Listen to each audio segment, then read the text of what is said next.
Citizenship, citizenship को हिंदी में क्या बोलते हैं भाई? नागरिकता। सिटीजनशिप को हिंदी में क्या बोलते हैं? नागरिकता। सबसे पहले ये मेरे को बताओ कि सिटीजनशिप किस पार्ट में दी हुई है? संविधान के किस पार्ट में दी हुई सिटीजनशिप? पार्ट 2 में दी हुई है। तो लिखो citizenship is present in part 2 of the constitution. संविधान के पार्ट 2 के अंदर जो है सिटीजनशिप का जिक्र किया गया है। कौन से आर्टिकल तक अभी तक हमने पढ़ लिया बताओ? 1 से लेकर 4 तक हमने पढ़ लिया। तो सिटीजनशिप कहाँ से कहाँ तक है? सिटीजनशिप 5 से लेकर 11 तक है। तो आर्टिकल 2 में प्रेजेंट है। और कहाँ से कहाँ तक है? आर्टिकल 5 से लेकर 11 तक जो है सिटीजनशिप का जिक्र किया गया है। क्या सिटीजनशिप का मतलब क्या होता है? नागरिकता। कौन से पार्ट के अंदर प्रेजेंट है? पार्ट 2 के अंदर प्रेजेंट है। ठीक है, 1 से 4 तक हमने कर लिया। और सिटीजनशिप कहाँ से कहाँ तक है? 5 से लेकर 11 तक है। ठीक है भाई, कोई डाउट इसके अंदर? संविधान में जो भी नागरिकता दी हुई है वो नागरिकता जो है वो बताई गई है कि भाई जो संविधान जब बनेगा जो किस आदमी को नागरिकता दी जाएगी। ठीक है, जो भी संविधान में नागरिकता का जिक्र किया गया है वो बताया गया है जैसे ही संविधान बनेगा किस आदमी को नागरिक माना जाएगा, किसको नहीं माना जाएगा। ठीक है, भविष्य में जो है नागरिकता किसके आधार पर डिसाइड हो रही है? एक कानून बनाया था पार्लियामेंट ने, सिटीजनशिप एक्ट 1955। ठीक है, तो लिखो लिखो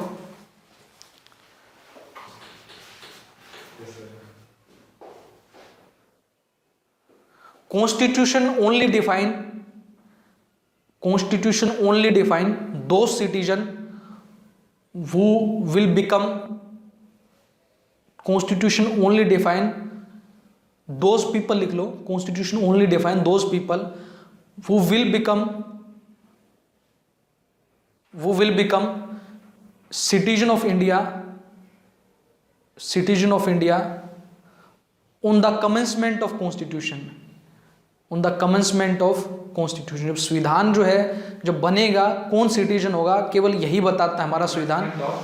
on the commencement of constitution. बाकी हमारी सिटीजनशिप किसके आधार पर बनाई जाती पता लगती भाई? एक कानून बनाया था पार्लियामेंट ने, सिटीजनशिप एक्ट 1955। ठीक है, सिटीजनशिप इज डिसाइडेड, लिख सकते हो, citizenship is decided in India, citizenship is decided on the basis of citizenship act 1955। Citizenship act 1955 के तहत जो है ये पता लगाया जाता है कि ये सिटीजन है या नहीं है। अभी आपने न्यूज़ में देखा होगा कि सिटीजनशिप एक्ट के विरोध में जो है, सिटीजनशिप अमेंडमेंट एक्ट के विरोध में जो है मुस्लिम जो है धरने पे बैठे थे, जो 5-6 महीने पहले देखा होगा। सरकार ने जो है बदलाव कर दिया था कि भाई जो आपके आसपास की जो मुस्लिम कंट्रीज़ हैं वहाँ के अगर मुस्लिम इंडिया में आते हैं तो उनको जो नहीं माना जाएगा, हिंदू आते हैं तो उनको माना जाएगा। ठीक है, तो सरकार ने किसके अंदर बदलाव किया था? इसके अंदर बदलाव किया था। ये क्या है? सिटीजनशिप एक्ट के अंदर बदलाव किया था। आपने न्यूज़ में देखा होगा सरकार ने सिटीजनशिप अमेंडमेंट एक्ट लेके आई है। अमेंडमेंट का मतलब क्या होता है? बदलाव होता है। अमेंडमेंट का मतलब क्या होता है? बदलाव होता है। ठीक है भाई, कोई डाउट इसके अंदर?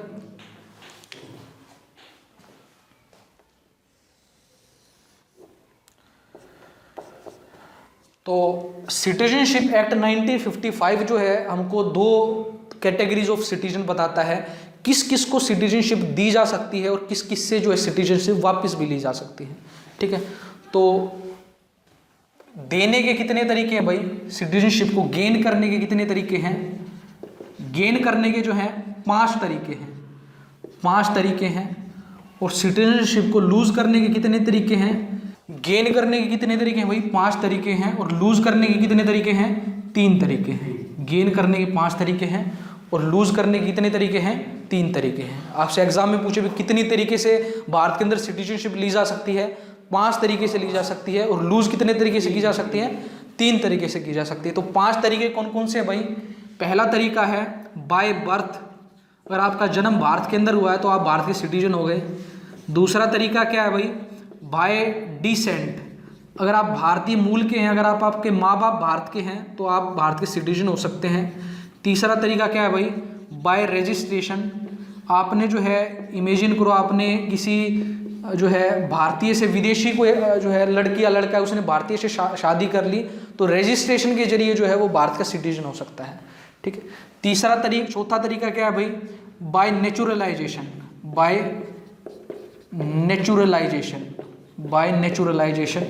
नेचुरलाइजेशन के जो है तरीके से आप जो है सिटीजन बन सकते हो। और पांचवा तरीका कौन सा है भाई? पांचवा तरीका है bye incorporation of territory. Bye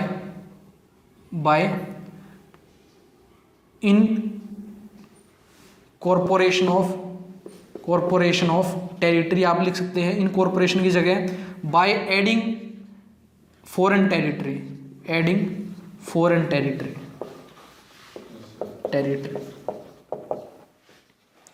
ठीक है भाई। अगर आपका जन्म भारत में हुआ है तो आप सिटीजन बन सकते हो। अगर आप भारतीय मूल के हो, आपके दादा परदादा भारत के थे, आप विदेश में रहते हो, तो आप सिटीजन बन सकते हो। अगर आपने जो है शादी कर ली किसी भारतीय से तो आप सिटीजन बन सकते हो। नेचुरलाइजेशन, इमेजिन करो आपको इंपॉर्टेंट सर्विस दे रहे हो, भारत में आप एटम बम बना रहे हो भारत के लिए, ठीक है, भारत में कोई जरूरी सर्विस दे रहे हो, तो आपको भारत का सिटीजन जो है घोषित किया जा सकता है। अगर आप जो है विदेश में रहते हो, मान लो भाई कोई सिक्किम के जो लोग थे, 1975 में सिक्किम को अपने देश में जो है शामिल कर लिया गया, एक नया स्टेट बना दिया गया, तो वो जो लोग जो हैं वो भारत के सिटीजन बन गए। अगर फॉरेन की टेरिटरी को हमने एक्वायर कर लिया तो उसके आदमी भी क्या बन जाएंगे? हमारे सिटीजन बन जाएंगे। ठीक है, कोई डाउट इसके अंदर? ठीक है। लूज करने के कितने तरीके भाई? 3 तरीके हैं। पहला तरीका है बाय रेनुंसिएशन। पहला तरीका है बाय रेनुंसिएशन। दूसरा तरीका है बाय टर्मिनेशन। और तीसरा तरीका है बाय डेप्रीवेशन। 3 तरीके से जो है सिटीजनशिप लूज की जा सकती है। पहला तरीका है बाय रेनुंसिएशन। अगर आप मान लो आप जो खुद कहते हो किसी अधिकारी के सामने कि मैं अपनी सिटीजनशिप जो है लूज करता हूं, भारत की सिटीजनशिप जो है मैं छोड़ता हूं, तो आपकी सिटीजनशिप जो है वापस ले ली जाएगी। इसको क्या बोलते हैं? बाय रिनंशिएशन। फिर है बाय टर्मिनेशन। अगर आप विदेश की आपने सिटीजनशिप ले ली, जिस दिन आप विदेश की सिटीजनशिप ले लोगे उस दिन भारत की सिटीजनशिप कैंसिल हो जाएगी, तो इसको क्या बोलते हैं? By termination. फिर करना पड़ता है, अगर विदेश के लेना हो तो उसमें भी हाँ, विदेश में रजिस्ट्रेशन कर लोगे, भारत की सिटीजनशिप अपने आप हट जाएगी। उसके बाद है बाय डेप्रीवेशन। इमेजिन करो कि आपने संविधान का अपमान कर दिया, आपने संविधान में आग लगा दी, संविधान को जो है जूतों के नीचे रख दिया, या आपने जो है ऐसा जो है आपने देश के झंडे का अपमान कर दिया। ठीक है, जो देश की जो है एकता अखंडता को जो है चीज़ें कमज़ोर बनाती है, अगर ऐसी काम आप कर रहे हो तो आपकी सिटीजनशिप ले ली जाएगी। ठीक है, 3 तरीके हैं, रिनुंसिएशन, टर्मिनेशन और डेप्रीवेशन। ठीक है। सिटीजनशिप जो है कौन ग्रांट करता है? तो लिख लो, citizenship is granted by ministry of home affairs. Ministry of home affair जो है वो सिटीजनशिप ग्रांट करता है। Citizenship is granted by ministry of home affairs, थप्पा लगाता है सिटीजनशिप का, और मिनिस्ट्री ऑफ होम अफेयर्स। और सिटीजनशिप के लिए कानून कौन बनाता है? पार्लियामेंट बनाती है। तो लिखो, condition for citizenship is decided by, किसको देनी है किसको नहीं देनी है, ये कंडीशन कौन डिसाइड करता है? Condition for citizenship is decided by parliament. Condition for citizenship